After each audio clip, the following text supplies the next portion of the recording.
नमस्कार दोस्तों, मैं अर्जुन आपका स्वागत करता हूं स्टे बाय अर्जुन के यूट्यूब चैनल में। तो दोस्तों, आज की हमारी क्लास है भारत का भौतिक प्रदेश के बारे में। जो है आज की हमारी छठी क्लास है।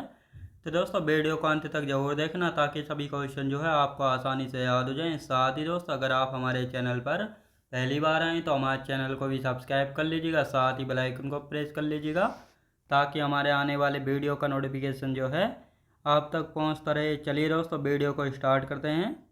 तो आज की क्लास में हम जानने वाले हैं भारत का भौतिक प्रदेश के बारे में, और आज की हो जाती है हमारी छठी क्लास। तो दोस्तों, 2 मिनट जो है कल के क्लास का रिवीजन करेंगे ताकि आपको अच्छे से चीज़ें याद हो जाएं। कल की क्लास में हमने जाना था शिवालिक हिमालय के बारे में और साथ ही पूर्वांचल की पहाड़ियों के बारे में। शिवालिक हिमालय की यदि बात की जाए तो ये जो है हिमालय पर्वत की सबसे दक्षिणतम श्रेणी है और साथ ही सबसे नवीनतम श्रेणी है। यदि इसकी चौड़ाई की हम बात करते हैं तो 50 किलोमीटर इसकी चौड़ाई है शिवालिक हिमालय की। औसत ऊंचाई की बात करते हैं तो 600 से 1200 मीटर इसकी औसत ऊंचाई जो है हो जाती है। और साथ ही दोस्तों, शिवालिक हिमालय और लघु या मध्य हिमालय आपस में एक दूसरे से अलग होते हैं मेन बाउंड्री फॉल्ट के द्वारा। साथ ही शिवालिक हिमालय और लघु या मध्य हिमालय के बीच जो घाटियाँ पाई जाती हैं उनको पश्चिम में जो है दून कहते हैं। क्या कहते हैं? दून कहते हैं, जैसे देहरादून, पोटली दून। और जो पूरब में पड़ती हैं इनको कहते हैं द्वार, जैसे हरिद्वार। तो ये आपको अच्छे से याद रखना है। इसके बाद जाना था शिवालिक हिमालय को जम्मू कश्मीर में जो है जम्मू की पहाड़ी, हिमाचल प्रदेश और उत्तराखंड में क्या जाना जाता है? शिवालिक पहाड़ी। नेपाल में चुरिया मुरिया श्रेणी और साथ ही अरुणाचल प्रदेश में जो है मेरी डफला बोर मिसमी या पूर्वांचल के पहाड़ियाँ इन नामों से जाना जाता है। फिर पूर्वांचल की पहाड़ियाँ यानी जो पूर्वोत्तर भारत के 7 राज्य हैं, अरुणाचल प्रदेश, अरुणाचल प्रदेश हो गया, नागालैंड है, मणिपुर, मिजोरम, त्रिपुरा, मेघालय, असम, इन सभी में जो पहाड़ियाँ पाई जाती हैं। जैसे अरुणाचल प्रदेश में डफला, मिरी, अबोर, मिसमी, पटकोईगुम, नागालैंड में नागा कोहिमा, मणिपुर में कौन सी दोस्तों? मणिपुर में लेमाटोल है। तो ये आपको याद रखना है। और साथ ही मिजोरम में मीजो हिल्स है, जबकि त्रिपुरा में त्रिपुरा हिल्स पड़ती है। और मेघालय में गारो खासी जयंतिया, असम में रेगमा, बराइल, मिकिर। और सिक्किम में नेपाल के बॉर्डर पर पड़ती है कंचनजंगा। पश्चिम बंगाल में है टाइगर हिल्स। तो इन सभी के बारे में हमने अच्छे से कल की क्लास में जाना था, तो सब कुछ आपको याद हो गया होगा। अब आज की क्लास का यहाँ पे हेडिंग डाल लेंगे भारत का भौतिक प्रदेश। और आज की क्लास में हम जानेंगे हिमालय का विभाजन जो है नदियों के आधार पर, यानी जो हिमालय है इसको नदियों के आधार पर कितने भागों में बांटा गया है? तो 4 भागों में बांटा गया है। तो दोस्तों, ये है इंडस रिवर यानी सिंधु नदी हो गई, इसको लिखते हैं। ये हो गई सिंधु नदी और ये हो गई सतलुज नदी। याद रखें दोस्तों, सतलुज ये वाला जो क्षेत्र है इसको कहते हैं पंजाब हिमालय। मैंने हाथ से भी मैप बनाया, उसमें भी आपको मैं दिखाऊंगा। अब ये दोस्तों यहाँ पे हो गया सतलुज और काली के बीच ये हो गया कुमाऊँ हिमालय, यानी जो उत्तराखंड वाला क्षेत्र है यहाँ पे पड़ता है कुमाऊँ हिमालय। और काली और तिस्ता के बीच जो है ये वाला जो क्षेत्र है इसको कहते हैं हम नेपाल हिमालय। नेपाल हिमालय, ये नेपाल हिमालय हो गया। तिस्ता और दिहांग नदी के बीच ये हो गया दोस्तों असम हिमालय। तो ये आपको अब पता लग गया होगा इसमें। यानी सिंधु नदी की बात की जाए तो ये जो है सिंधु और सतलुज नदी के बीच में पड़ता है पंजाब या कश्मीर हिमालय। और साथ ही दोस्तों हम बात करेंगे सतलुज और काली के बीच पड़ता है कुमाऊँ हिमालय। नेपाल हिमालय पड़ता है काली व तिस्ता के बीच। और जबकि असम हिमालय की हम बात करेंगे तिस्ता और दिहांग नदी के बीच जो है पड़ता है। तो ये आपको अच्छे से यहाँ पे याद रखना है। अब यहाँ पे हम बात करेंगे जो हिमालय है इसका विभाजन जो है किसने किया था? तो सिडनी बुराड नामक व्यक्ति ने हिमालय का विभाजन 4 भागों में किया था। कौन कौन से 4 भाग है? पंजाब या कश्मीर हिमालय जो कि सिंधु व सतलुज नदी के बीच में पड़ता है। कुमाऊँ हिमालय की हम बात करेंगे, कुमाऊँ हिमालय जो कि काली व सतलुज नदी के बीच में है। नेपाल हिमालय काली व तिस्ता नदी के बीच में। और असम हिमालय जो है तिस्ता व दिहांग नदी के बीच में पड़ता है। तो इन 4 भागों में जो है हिमालय का विभाजन किया गया है सिडनी बुराड नामक व्यक्ति के द्वारा। तो ये आपको याद रखना है। अब यहाँ पे मैंने हाथ से जो है एक मैप बनाया हुआ है कि नदियों के आधार पर हिमालय का विभाजन। तो ये यहाँ पे मैप बनाया हुआ है। तो दोस्तों यहाँ पर है तिब्बत की मानसरोवर झील से जो है क्या निकलती है? ये जो है सिंधु नदी निकलती है और पाकिस्तान से बहते हुए जो है अरब सागर में अपना जल गिरा देती है। और यहाँ से जो है तिब्बत की राकसताल झील से जो है एक निकलती है सतलुज नदी, जो कि जो है किसकी सहायक नदी है, चिनाब की सहायक नदी है। याद रखें दोस्तों, चिनाब की सहायक नदी है। तो इन दोनों के जो बीच का ये वाला क्षेत्र है इसको हम कश्मीर या पंजाब हिमालय कहते हैं। यहाँ उत्तराखंड से निकलती है काली नदी। याद रखें दोस्तों, ये है काली नदी।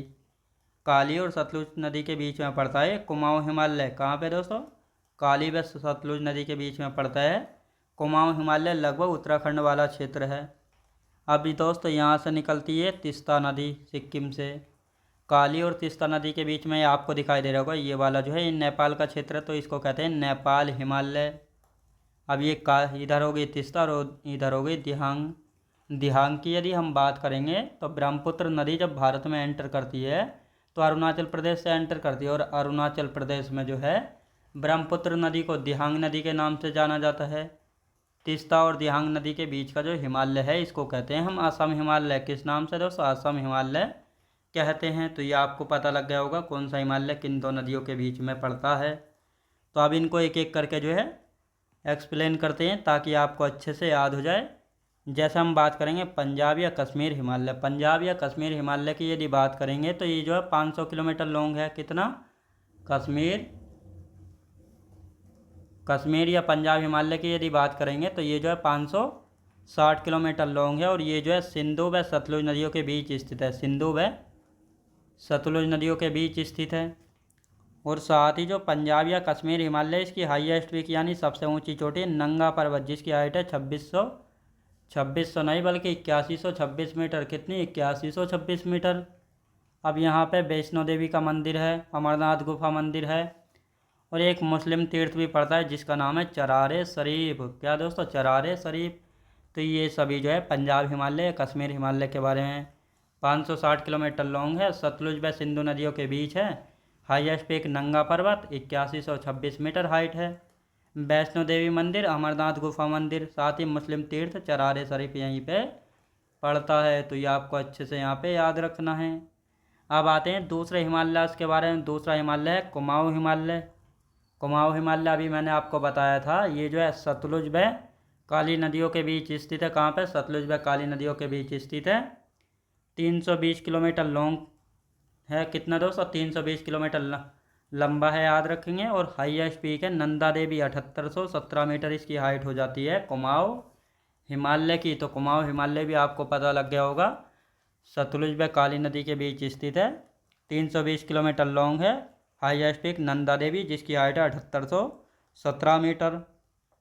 अब कुमाऊं हिमालय की महत्वपूर्ण चोटियाँ कौन कौन सी हैं, जैसे नंदा देवी है, कामेत है, त्रिशूल, बद्रीनाथ, केदारनाथ और बंदरपुर चोटी। तो ये सभी जो है कुमाऊं हिमालय में स्थित है। पूछ लिया जाता है ये सभी चोटियों में से कोई सभी, जैसे बद्रीनाथ जो है ये किस हिमालय के अंतर्गत आती है, कुमाऊं हिमालय के अंतर्गत आती है।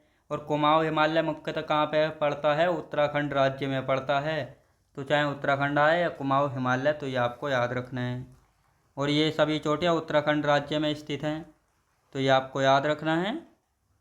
फूलों की घाटी, दून या द्वार घाटी, ये भी जो है कुमाऊं हिमालय में पड़ती है। आप सभी को पता है फूलों की घाटी जो उत्तराखंड राज्य में है। लेकिन अगर हिमालयाज की बात आएगी तो हिमालयाज में कहाँ पे, हिमालयाज में जो है कुमाऊं हिमालय में पड़ती है। तो ये आपको याद रखना है। अब तीसरा हिमालय देख लेते हैं। तीसरा हिमालय कौन सा है, नेपाल हिमालय। 800 किलोमीटर लॉन्ग है। लंबाई के आधार पर जो है सबसे बड़ा हिमालय, लंबाई के आधार पर सबसे बड़ा हिमालय नेपाल हिमालय।